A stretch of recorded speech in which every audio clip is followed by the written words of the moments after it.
also made by Abbott, and it turns around result in 4 hours. Before that, there was other tests, Victor Scientific in 24 hours, there's Cepheid, and there are a whole lot of, most of them are PCR tests. So to compare to other countries actually had the rapid test from very early on. I think the United States lagged behind, and they wanted to develop their own tests.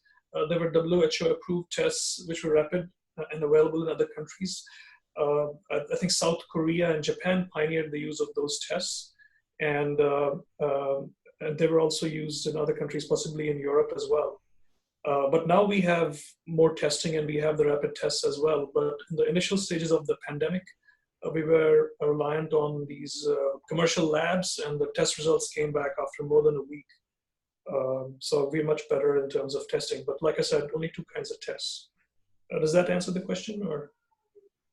Yeah, sure, Vikas, that's great. Thank you for that info. So Sanjay, some folks have asked about blood types. Do blood types play any role in contracting COVID-19, and do certain blood types protect you better? So, you know, what are your thoughts about that? Yeah, I actually I don't think we know the answer to that definitively. Actually, when the question came up, I had been curious about that too. I had actually looked this up recently, and there is some sort of preprint studies that have come out. These are kind of littering the internet right now. I say preprint meaning that they haven't been peer reviewed, and they haven't basically gotten enough mining to look to see if they're even good enough to publish in a journal, for example. So you got to take all of that with a grain of salt. So as far as I know, there is no relationship between blood type and contraction or increased risk for the infection. I'd be surprised if there was, because the virus does not enter cells on that premise. They are not entering the cell based on blood type or the proteins that are found in particular people who have certain blood types. So I think the long of it is I don't think we know, but I'd be surprised if there was a relationship. May I add that a little bit to that, Sanjay? Please. Okay. So the data was from China, and it linked that O blood group has less association with the infection, and A blood group has more. And there was some data from New York that was the case, but we don't know what the real significance of this is, and whether some kinds of blood types are protective or that's just a random association. So we don't really know, as Sanjay said, but those are the 2 papers which he was alluding to. Yeah. Great, thanks guys. So I see there's several questions in this regard about testing. People have some concern or questions or comments. I would say that there is a lot of variability in the time that it takes to get the test. Some of it may be depending on where you get the testing done. Also, hospitals have certainly the ability to get testing done sooner. That may be due to the nature of the type of patients they're taking care of. Some of it has to do with the machine capabilities, I believe. So Sanjay or Vikas, either one of you, if you can answer some of the questions that people have about testing, why is it taking long, and what are some of the differences in testing duration? Some people are getting tests back in 7 days, and you know, we have the rapid tests, as Vikas alluded to, that can turn around things in a few hours, and then many tests come back in 24, 48 hours. So can either of you elaborate on that, whoever?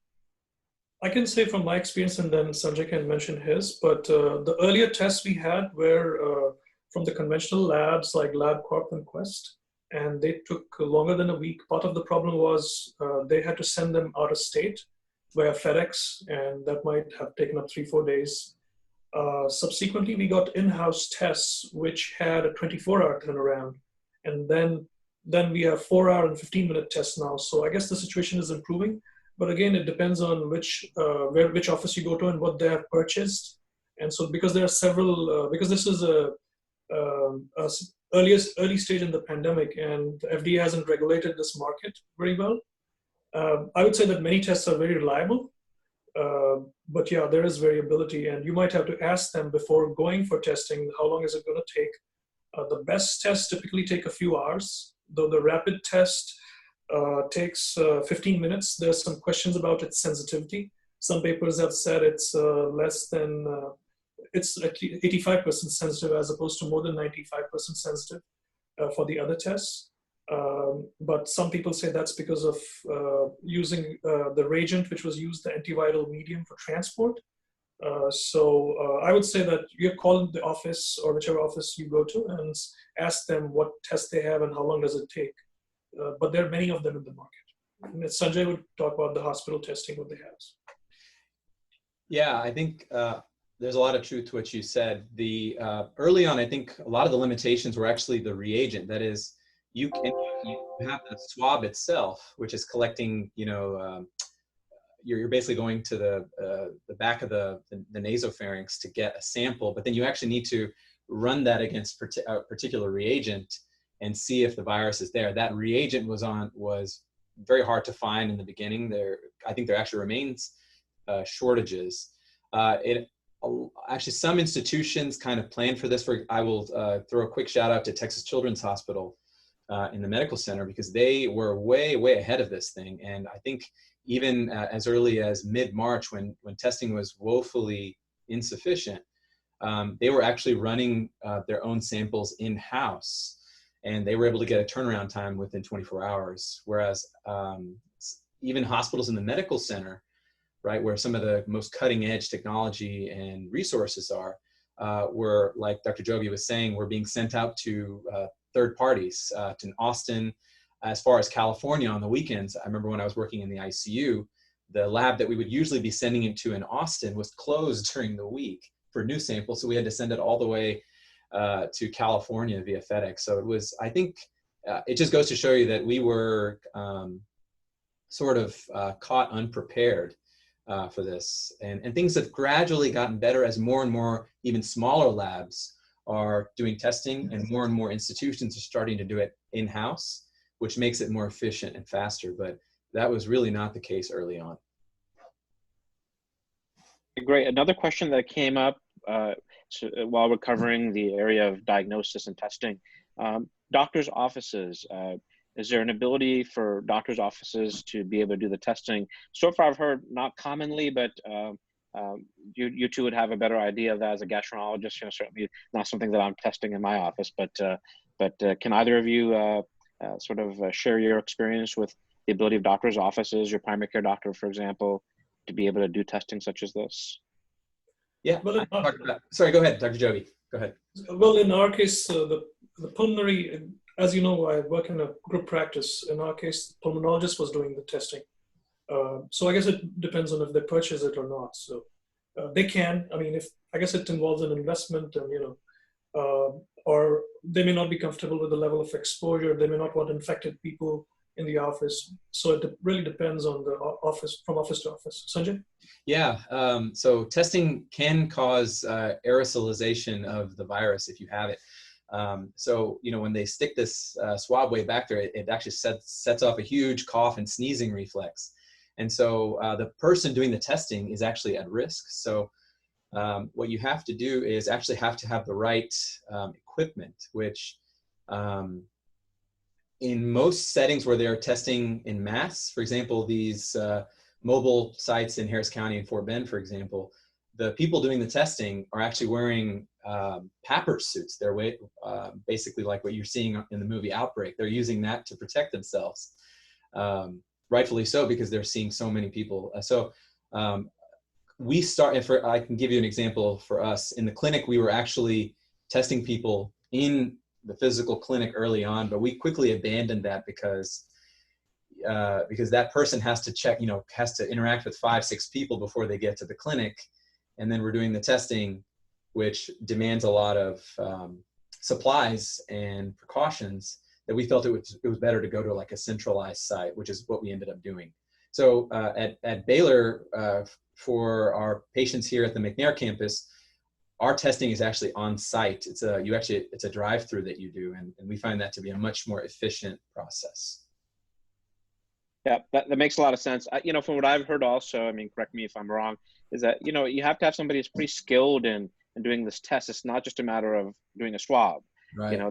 There's, of course, the infection exposure that you're talking about is certainly very, very critical. but also it has to be a trained professional who's really experienced doing these nasopharyngeal swabs. I know there's some initial thought about doing swabs that are more nasal, where it's the front of the nose, but may have not panned out. But so I think that it has to be somebody who's trained, and it's not just willy-nilly that somebody can just in the office set up and do nasopharyngeal swabs. So great. I think I want to shift gear. Yeah, go ahead, Vikas. I just wanted to add that might be coming. Home testing kits with nasal swabs might be coming. They may be more sensitive, and so you might see that in the next few weeks or months. Yeah, I think that's going to play a vital role, as you guys can imagine. To the ease of testing and availability is going to certainly help us out tremendously. Dr. Devarajan was alluding to is that we haven't been testing perhaps enough, and it's really the access to testing. So the more you can get away from going to centers and whatnot, and being able to do it at home, and the ease of testing is certainly going to be important. I wanted to shift gears, guys, if it's okay, to treatment, because a lot of questions about treatment. And I think that'll take a good chunk of our time up, as we have an hour devoted to this webinar. So of course, the first treatment that always comes into people's minds are about the combination therapy of hydroxychloroquine and azithromycin. And also people have alluded to the use of that treatment, especially in other parts of the world, India, for example. And is there any correlation of lower rates in India because of that?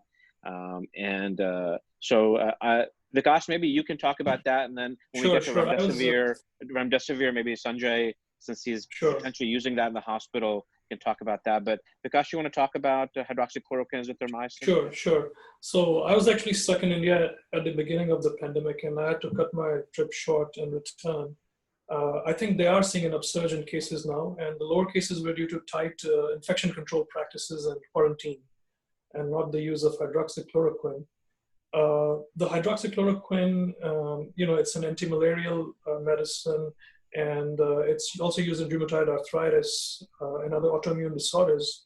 So it's widely available in the United States, and on the lab, it's active against the coronavirus 19. That's in vitro.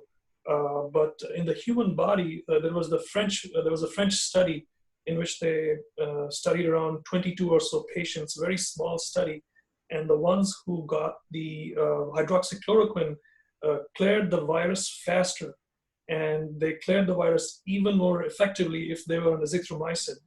But this was a microbiological cure and not a clinical cure, meaning that they decreased the number of viruses by taking this treatment. But because there were hopes and we had nothing, and it became political also. So there was a lot of interest, and there are ongoing studies, but clinically, I don't think there's a dramatic benefit, at least what I've seen in taking this combination. And the problem with this combination is both of these combined together especially cause something called prolongation of the QT interval. They're prone to causing arrhythmia. And I know actually of a military doctor in India who died from this arrhythmia called torsades as a result of being on this combination, which is rare, but it can occur. And so in the United States, as of now, at least in mild to moderate cases, we stopped using the combination, but we do use hydroxychloroquine alone still, but we don't have enough data to know if it works or if it works at all. That's pretty much the status of that, and Sanjay will have the rest.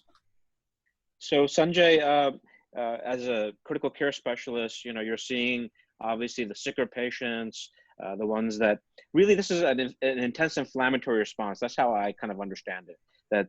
And that's what's really getting the lungs. It's the intense inflammation, besides just the pneumonia that develops, but it's really the intense sort of systemic inflammatory response, right? That occurs. And the lungs are one of the areas where you see this because of receptors, ACE receptors, right? So tell me a little bit more about remdesivir. I mean, that's been out there more recently, and there's some approvals for its use. I almost equate it to like a Tamiflu-like analogy of it may shorten the duration and potentially the severity of illness. But clarify to us how it works and where its uses are, and where do we go with remdesivir from here on out? Yeah, remdesivir. So it was actually originally, I believe, studied. It's had some application in the original SARS as well as Ebola outbreaks, which were, of course, a lot more limited than this one. So it actually works on the virus's ability to replicate itself and kind of rapidly infect human cells. So it had basically a lot of sort of lab level support to be used in the original SARS, as well as there was some promise for SARS-CoV-2, COVID-19. So initially, the maker of the drug, Gilead, actually made it available on what was called at the time compassionate use, meaning we didn't really have we didn't have any treatment for this, and there's a group of these folks that are really having bad outcomes. Perhaps we could try this and see if it works. And so that actually was, interestingly, that experience was published in the New England Journal of Medicine, which is basically the creme de la creme of all medical journals. But maybe even more interestingly, and what got a lot of fanfare in the press was, and we were a site for this, was the randomized control study with remdesivir at multiple sites. And while we don't have all the data on hand, there was what really amounts to a press release that was put out. And it looks like the people who got the medicine didn't survive more often, but at least statistically speaking, but the people who did get it seemed to have a milder course and were able to recover a little bit better. Again, I mean, I don't want to draw too many conclusions from that, because again, the paper has not even been published. This comes straight from the investigators. So we're left with a lot of information lacking, but certainly I put a lot of stock into Dr. Anthony Fauci's viewpoints on this, and he's looked at this data, and he thinks that any study now, or at least he has made a statement that any study from now on looking at treatment for COVID-19 patients is going to have to use remdesivir as the thing you're comparing against. So that's high praise. There are other drugs. I know we've talked about azithromycin, hydroxychloroquine. I can tell you that a lot of the ICU patients that I had taken care of in the last month, a lot of them, especially if they came from sort of outside hospitals in more rural areas, they had already gotten the medications and had not appreciably improved. And this QTC prolongation that Dr. Jogi had referenced, that is a big deal, because a lot of the medicines that we end up using on these folks do cause that as well. And the risk there is that you can actually change the electrical currents that are making the heart beat. And if that current gets messed up, you could actually have cardiac arrest, which is obviously something you don't want.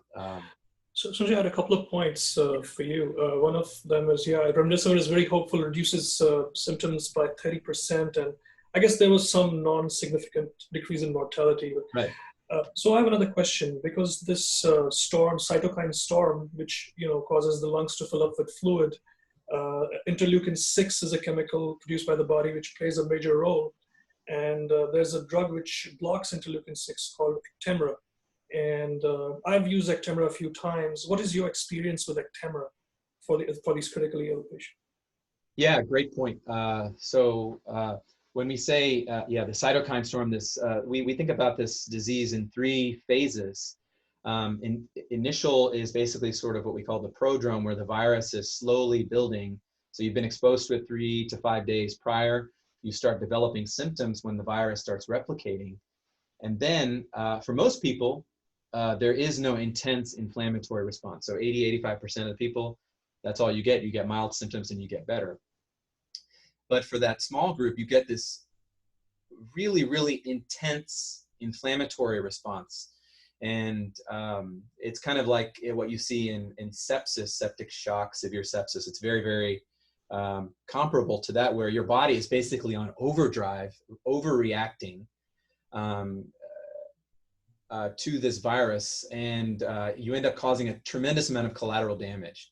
So it causes damage to the lungs. It causes damage in a minority of cases. It can actually cause heart inflammation. Myocarditis has been reported. And what we are really seeing a lot of is kidney injury to kidney failure requiring continuous dialysis. And the other very interesting thing about this disease, it seems to be causing something called coagulopathy. It makes your blood very, very prone to clotting, such that a tremendous amount of these patients in the ICUs, particularly those on dialysis, seem to actually need anticoagulation, actually blood thinners given to them to mitigate this. So that's a tremendous amount of resources. So in dealing with that, there is a medicine, as you referred to, I actually didn't know the trade name, but tocilizumab, which is an IL-6 interleukin-6 blocker, with using it with the hopes that it will basically tamp down that inflammatory response and maybe cause less collateral damage. But we have no idea if it works in this disease. I can tell you that, again, we had a number of patients that had received it or were receiving it in the ICUs. I did not notice a particular improvement in those patients. But this is also a randomized control trial that's going on right now. I would say anecdotally, if you look at my experiences, they marginally improved for a short period of time. The fevers and blood pressure improved, but then they relapsed again. So it seemed to be transient. And I like Actemra more because tocilizumab is a tongue twister. Yeah, that's true. So a few other things, doctors, about therapy that I wanted to go into. One is there's three major areas I thought we could cover in the short time that we have left. One is plasma therapy. We've all seen on Facebook, or we may know of friends, family, etc., where their family members are desperate, looking for people who've been exposed to coronavirus and have had antibodies develop, and they're looking for plasma therapy in those very, very critically near-death patients, just as a last resort to help save their lives. So can one of you talk about plasma? Maybe Sanjay can talk about that, and Vikas. There's some, after we talk about plasma therapy, so that we could save time, there's a question about Bcg vaccination, something that's been used in India for tuberculosis. There are some studies going on through MD Anderson and various other centers throughout the country about Bcg vaccination. So Sanjay, can you talk about plasma, and then Vikas, maybe you can talk about Bcg vaccination? Yeah, I'd be happy to. Yeah, this is something that's actively being studied as well.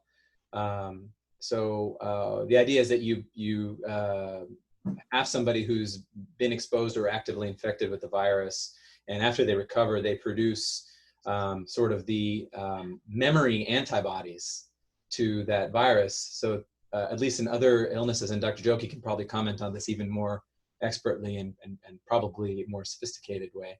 The idea is that if you have those memory cells, memory antibodies, that when your body gets exposed to it, the virus again, that your body is primed and ready to roll, right? This is why we vaccinate people, to produce eventually produce these antibodies so that your body is ready to roll when it sees the virus for real. And so the idea here is that you give people this plasma from donors who have these antibodies, and could that actually help lead to a faster resolution? So there is some compelling data in H1N1 back in 2009. There's data to support the use of this from SARS-CoV-1 back in 2003, and then more recently with Ebola as well. It was also used and seems to have had some favorable outcomes in people. So this is another thing that is being studied. And I wanted to make a point. People may be frustrated or maybe questioning why the scientific community wants to do these sophisticated trials and stuff right now. Why not just use these medicines, even if you don't know what's the harm? Well, the point is that all of these medicines have inherent harm. Remdesivir cannot be used in kidney failure. In fact, it's what we call a contraindication. Tocilizumab really, really suppresses the immune system. I'll give you an example of what can happen. We had one patient who it's a non-HIV patient who got tocilizumab early on as part of the trial, and ended up actually dying from an invasive fungal infection called disseminated histoplasmosis, which does not generally happen in people who don't have some big immune problems. In this case, we believe the immune system problems were caused by that IL-6 blocker, which affected the immune system. So these are just some examples of why you just don't want to throw in stuff when you're not really prepared to deal with the outcome. So this is the best time to actually do responsible studies to see what actually works and what doesn't? So, Manish, in terms of BCG vaccine, BCG vaccine is used widely in developing countries with high incidence of tuberculosis, and I myself have received it.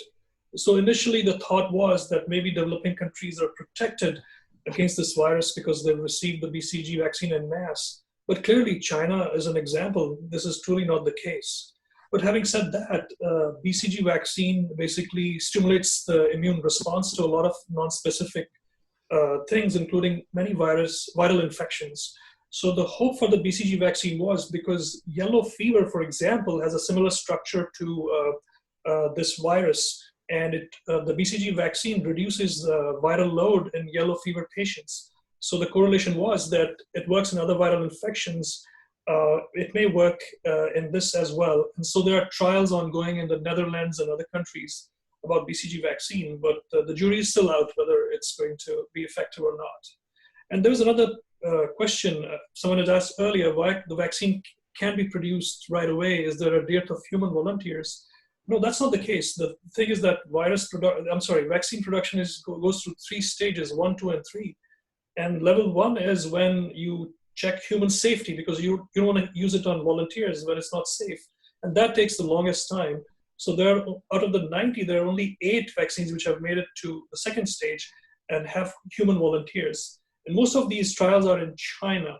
And in the 2nd stage, they see if the vaccine is effective. So they inject people with different particles and stimulate antibodies and see if it protects against the infection or not. And in the 3rd stage, they inject it in large numbers of people, which is the most effective way to kind of judge its effectiveness. So it takes a long time, sometimes 2 years, 3 years.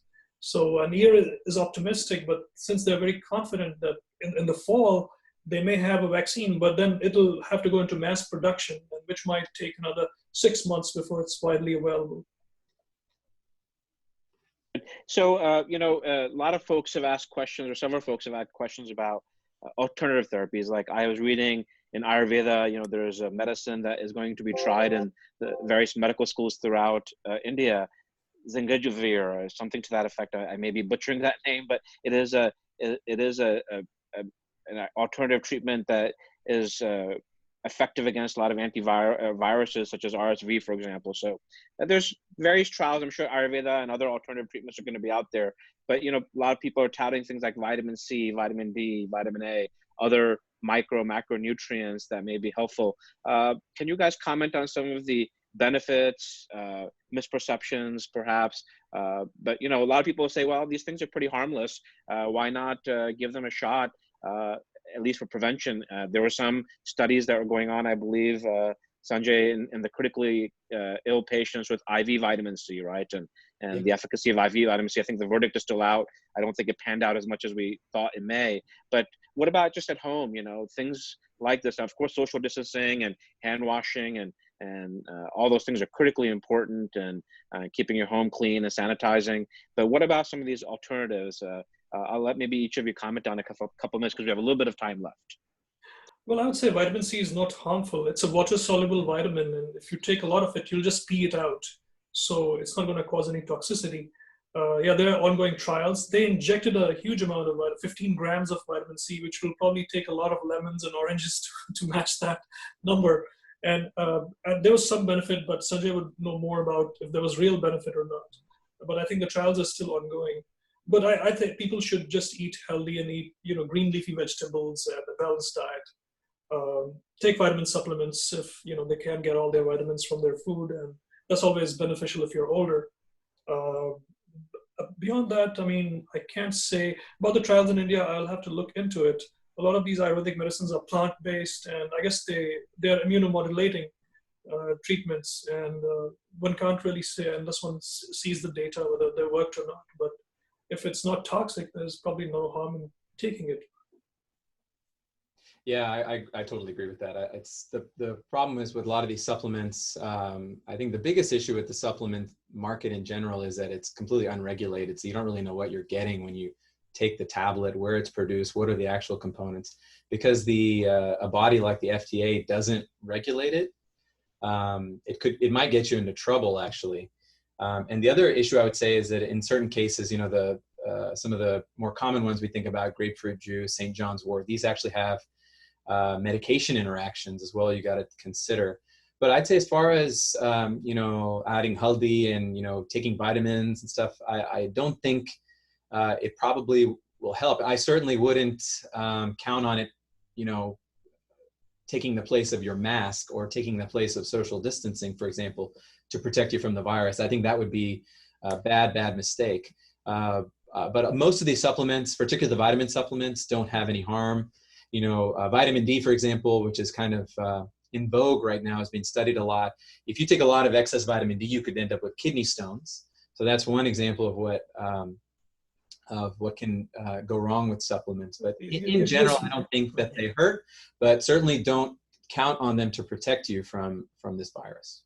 But you guys would say that in addition, sort of as an additive, certainly not replacing the basic tenets of what we're doing right now as far as prevention, but within reason, vitamin D being a fat-soluble vitamin, certainly there is a potential toxicity, although there are even very high doses. But within prescribed doses, within reason, it's reasonable to try some of these things, maybe as a daily routine. If you add a vitamin C tablet, you know, or 2 a day, or maybe you're making sure you're taking your vitamin D, certainly can't do much harm as within the framework, as long as it's a healthy person who doesn't have other medical problems that would be, you know, a contraindication to those things. But probably would be okay, right? I mean, within a certain reason as an additive.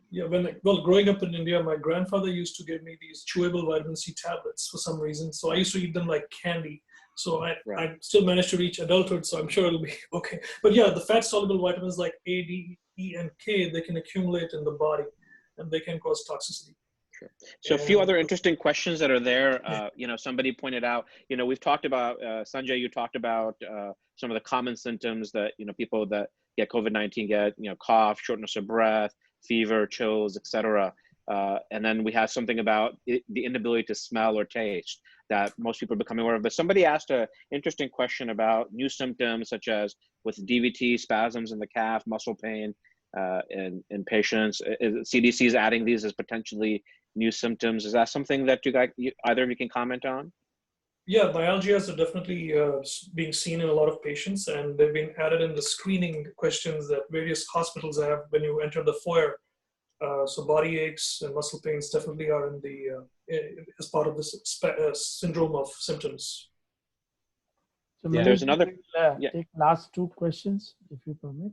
Okay, sure.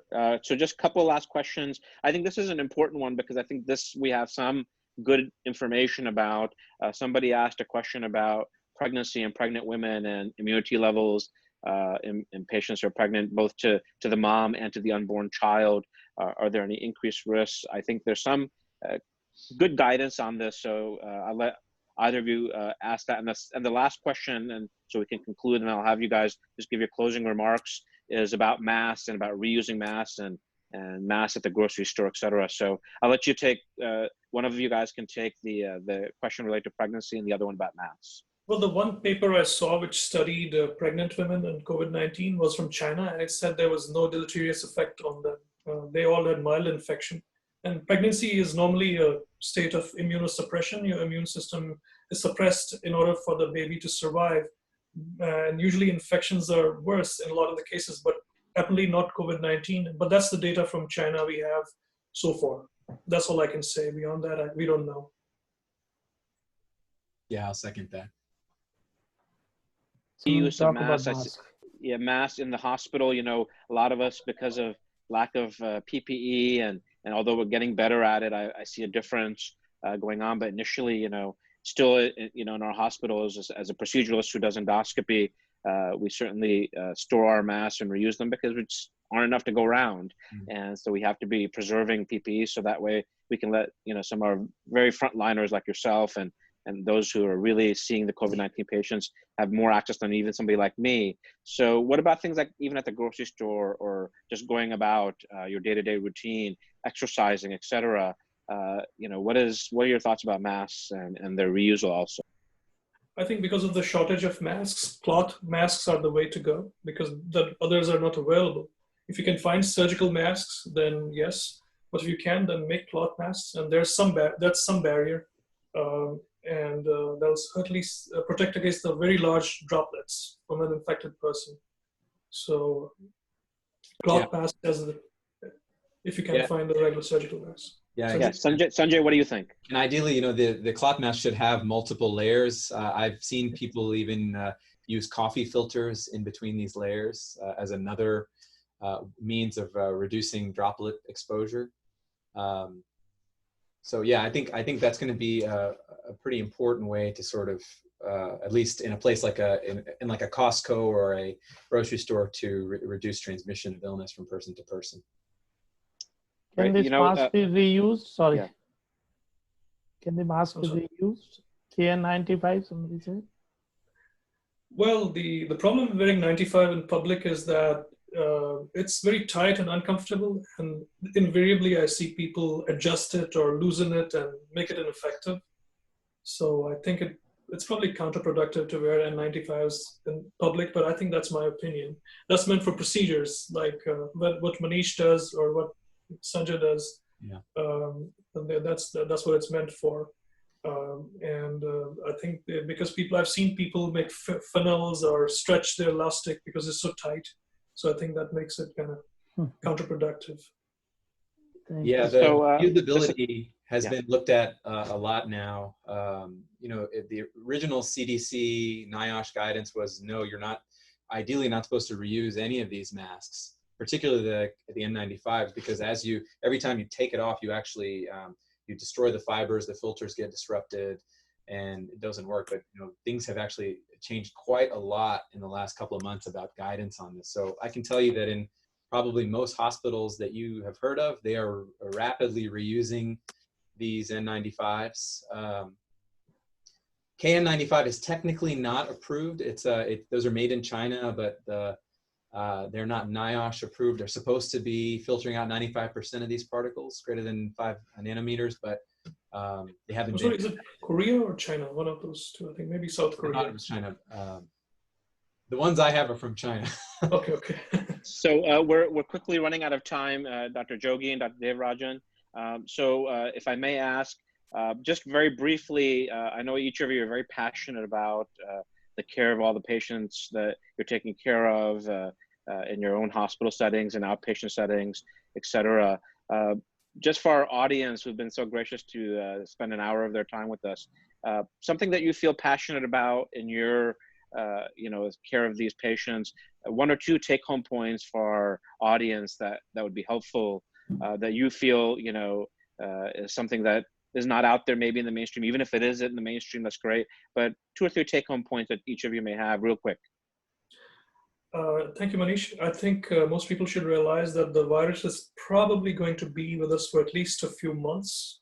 So masking while going outside, frequent hand washing, sanitizing, frequently used surfaces at home, things like that are going to be major in preventing infections, avoiding congregations or big gatherings, staying away from sick people if you can avoid it.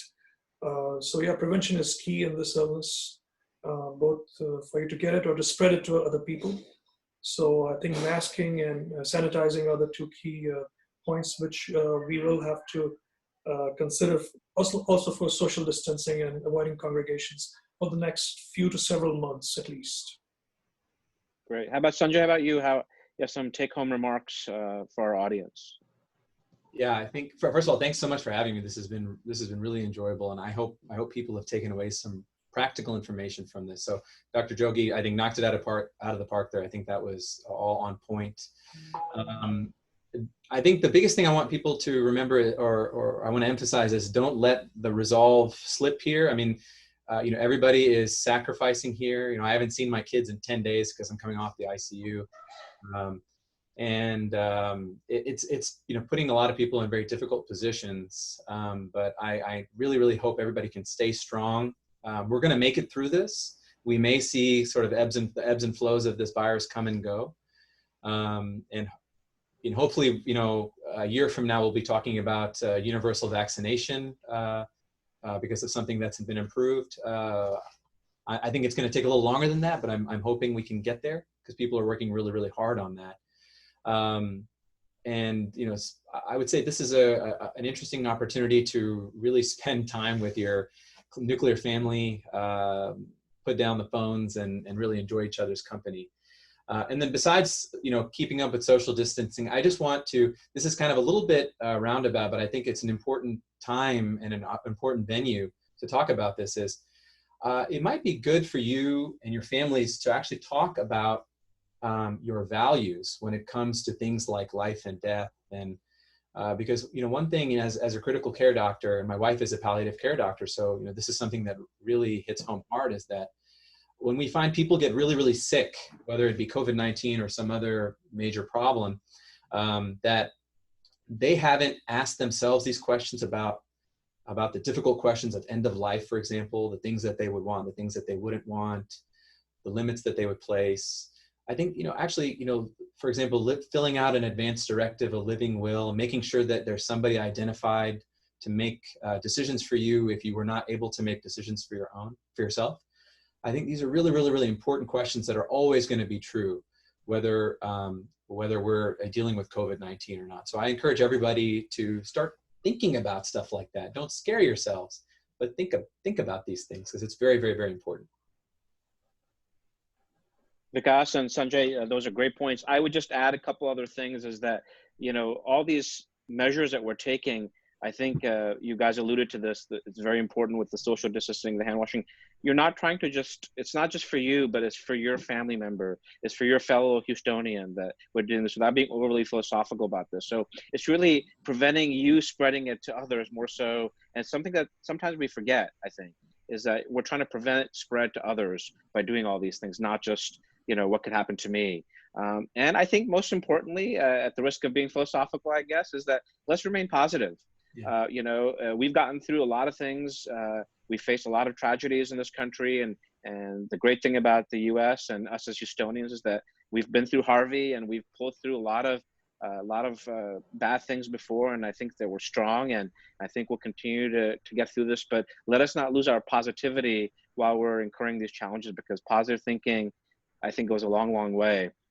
Lastly, I want to thank Dr. Vikas Jogi and Dr. Sanjay Devarajan for taking valuable time out of their schedule. They have families. Dr. Devarajan just got off the COVID unit and has been working, I'm sure, his buns off for the last week, but has found the time to share his experiences, as has Dr. Jogi. So we want to thank each of them. And I want to thank you, the audience, for spending your afternoon with us, because we really appreciate your participation. The questions that you asked were excellent. They're very pertinent and questions that I'm sure most people have. So thank you to the audience, and thank you to all of you. And lastly, but definitely not least, I want to thank our executive director, Mr. Vipin Kumar. He works so hard at India House to make so many different activities happen, and this is just but one of them. So really really want to appreciate all of his efforts, and the staff that work with him at India House behind the scenes to make a lot of this happen. It's really all these folks behind the scenes that really make our job easier and let us present this type of stuff. So really want to appreciate each and every one of them. And I let Vipinji and Mr. Kumar go ahead and do the closing remarks, and then we'll let you all go and enjoy the rest of the afternoon. Thank you so much, Dr. Manish Rumta, for moderating. And thank you so much, Dr. Vikas Jogi and Dr. Sanjay Devarajan, for giving you valuable time. All three of you are very busy doctors, and there are no words of thanks which could be less at this time. You deserve all the accolades, and thank you so much for not only for this seminar, also for a webinar, not only for this, but also for what you are doing for the community as such. You are the angels, really. I wish I could hear the applaud, but whoever attendees are, wherever they are, kindly give them a big round of applause. Thank you, Vipinji. Thank you very much for your time. Thank you so much. We'll end thank you to all of you. Sorry, we couldn't continue because we have another class coming up at 4:30. So Bolix, so it's a fitness class again. So all the attendees who want to join, please, you have to sign out again. Just sign out and sign in. We'll be starting at 4:50. Thank you so much once again, all the panelists. Thank you very much, and all attendees. Great. Thank you so much on behalf of India House. Thank you very much to all of you. Thank you so much. Really good.